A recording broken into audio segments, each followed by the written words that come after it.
Assalamualaikum warahmatullahi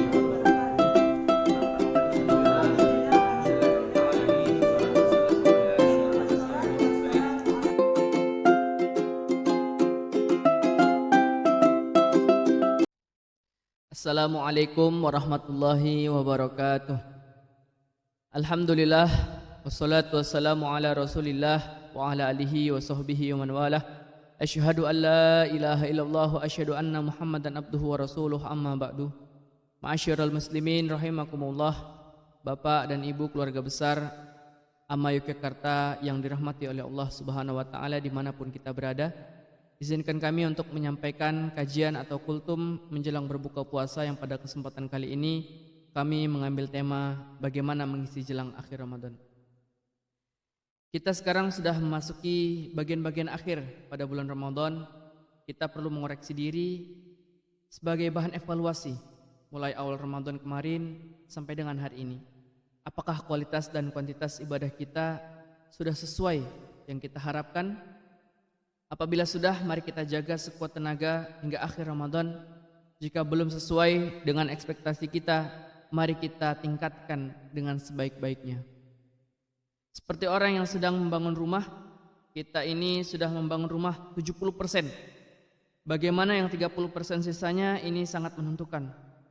Kalau finishingnya bagus, akan jadi rumah yang indah.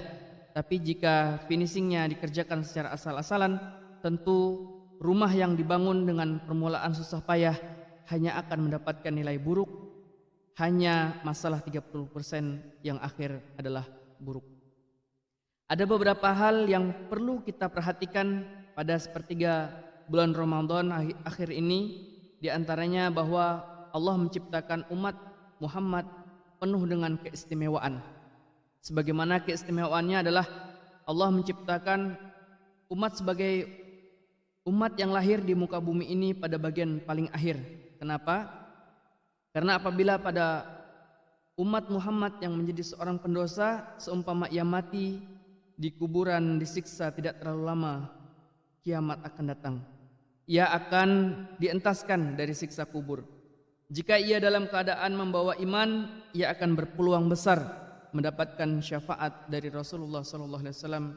Sebagaimana sabda beliau, syafaatku untuk para pendosa besar dari umatku. Hadis riwayat Abu Dawud dan At-Tirmizi. Kemudian keutamaan lain, umat Muhammad tidak diciptakan oleh Allah dengan umur yang panjang-panjang, 500 tahun, 700 tahun dan lain sebagainya. Umur umat Muhammad rata-rata antara 60 sampai dengan 70 tahun. Hal ini disebutkan dalam hadis Nabi SAW, umur umatku antara 60 hingga 70 tahun. Sedikit di antara mereka yang melewati usia tersebut. Hadis riwayat At-Tirmizi. Umur yang pendek-pendek ini di antara hikmahnya adalah supaya umat Muhammad tidak capek-capek beribadah yang panjang.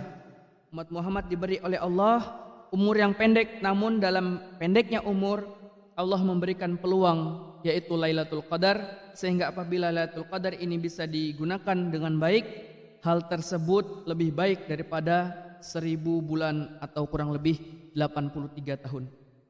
Maka seumpama ada umat Muhammad mulai ia balik sekitar 13 tahun, setiap tahun ia bisa menggunakan malam Lailatul Qadar dengan sebaik mungkin. Sedangkan umurnya sampai 63 tahun, ia berarti telah menjalankan ibadah lebih baik daripada 4500 tahun yang tidak ada Lailatul Qadarnya. Betapa Allah sungguh memuliakan umat Muhammad dibandingkan umat-umat yang lain. Lailatul Qadar tidak bisa dipastikan jatuhnya kapan. Bisa pada awal Ramadan, tengah ataupun bagian akhir daripada Ramadan. Hal ini tidak dijelaskan secara pasti supaya kita mau menjaring terus-menerus. Dengan begitu selama Ramadan kita berusaha memenuhi dengan ibadah-ibadah. Hanya saja secara umum memang Lailatul Qadar itu banyak yang jatuh pada kisaran 10 hari akhir daripada bulan Ramadan. Rasulullah begitu tampak sikapnya bagaimana beliau memenuhi 10 hari akhir daripada bulan Ramadan. Di antaranya Rasulullah SAW telah memberikan contoh kepada kita melalui hadis yang diriwayatkan oleh istrinya, yaitu Sayyidah Aisyah radhiyallahu anha. yang artinya Nabi SAW ketika memasuki 10 akhir dari Ramadan mengencangkan sarungnya, menghidupkan malamnya dan membangunkan keluarganya. Hadis riwayat Bukhari Muslim. Pengertian mengencangkan sarungnya sebagaimana yang disebutkan Imam Ibnu Hajar Al-Asqalani dalam tafsirnya Fathul Bari adalah Rasulullah SAW memisahkan diri dari istrinya, tidak menggauli istri beliau selama 10 hari terakhir daripada bulan Ramadan. Rasulullah lebih fokus ibadah pada Allah Subhanahu wa taala. Hadis tersebut terkandung maksud bahwa cara Rasulullah menghidupkan malam Lailatul Qadar adalah dengan tidak menjadikan 10 malam terakhir bulan Ramadan tersebut sebagai momen bermalas-malasan dan syarat akan tidur. Orang tidur sama dengan mati, maka lawan katanya adalah menghidupkan.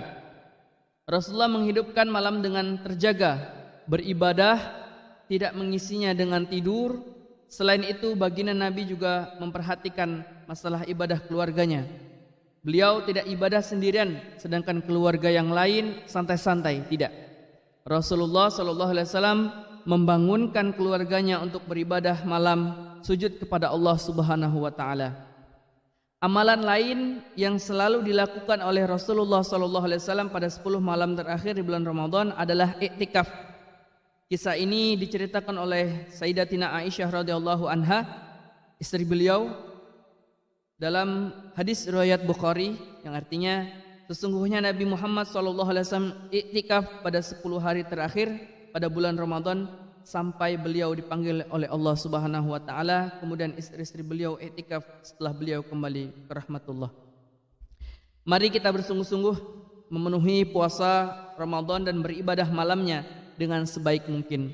Semoga kita dan keluarga kita senantiasa mendapatkan pertolongan dari Allah Subhanahu wa taala untuk menjalankan ketaatan-ketaatan yang akhirnya kelak kita meninggalkan dunia ini dalam keadaan husnul khatimah. Amin ya rabbal alamin. Demikian kultum ini kami sampaikan. Semoga Allah Subhanahu wa taala senantiasa memberikan hidayah dan ilmu yang bermanfaat bagi kita. Terakhir kami ucapkan selamat berbuka puasa. Semoga Allah menerima puasa dan amal-amal kita.